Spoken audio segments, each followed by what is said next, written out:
And joining me right now to talk about how we can keep track of how clean our local beaches are is Christine Manninen. She's the Communications and Great Lakes Information Network Director for the Great Lakes Commission. Christine, thanks so much for joining me. I appreciate it. It's nice to be here.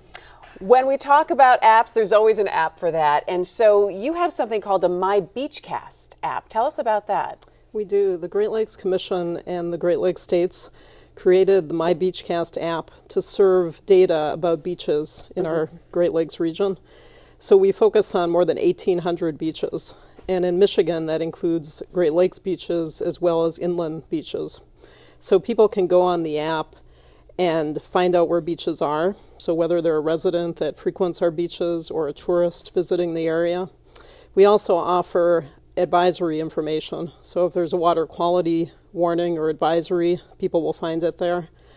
And we add weather forecasts and weather information. So really useful information for people to find. It absolutely is. So what was the thought that came up? What was the meeting that the Great Lakes Commission said, we've got to have something where people can actually see where they're going to go and how clean the area is? Well, we felt that this information was very important to public health, but yet people weren't able to find it easily.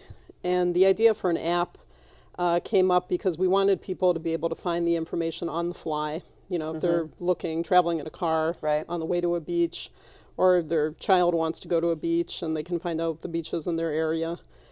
We're very proud that this year we're adding beach hazard alerts to the app. So information on rip currents, for instance, which is a very common threat to swimmers in the Great Lakes. And we've experienced quite a few drownings in recent years where people get caught in currents offshore and they can't get out of them. So this is additional information that we're adding as public health and safety information that we really want people to use and find. And a lot of things take funding and take money. And so this was funded by the Great Lakes Restoration Initiative? It was. It was a 2-year project funded by EPA, GLRI. We've had several partners work with us. I mentioned all the Great Lakes states are offering their data that's being retrieved on the fly for the app. And we also worked with a firm in Ann Arbor, Limnotech, who helped us put together the front-end interface for the app. So it's been a great partnership. Tourism is, of course, a huge part of the Great Lakes region and here in Michigan, and the Pure Michigan campaign, and trying to get people to come and enjoy the beaches and enjoy the waters. How important is it to make sure that people have that proper information, that when they come here, and to keep those tourism numbers growing so they know that they come and can enjoy a clean beach? Absolutely. We actually have a new publication that we just released that's going to be in all the Michigan Welcome Centers and at all of our beaches in the region. And you can find out all the information on the app and other online products in this little pub. So we encourage people to pick this up and share it with their friends and family.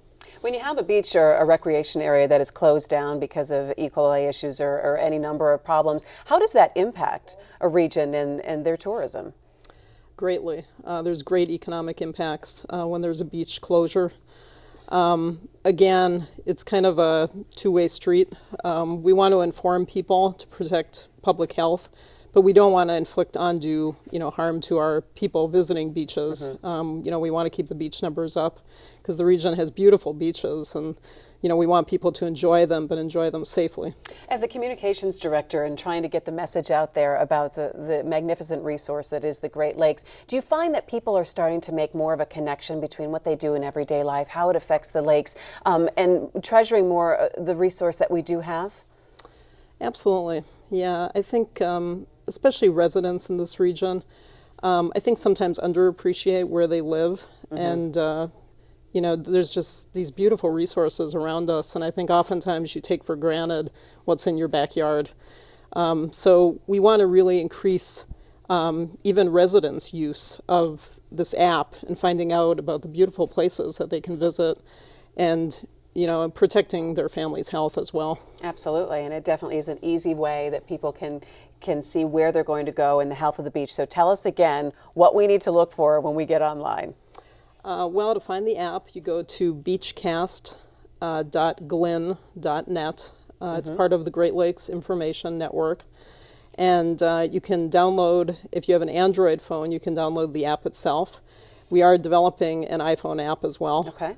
And there's also a web-friendly, mobile-friendly website where people on other devices can access the information as well. And this is great information people have as we start to round towards Memorial Day weekend and the start of the summer season, and the flip-flops on the beach app look very inviting, I have to say. Thank you. All right, Christine Manninen, thank you so much for joining us. We appreciate it. Thank you. It was a pleasure.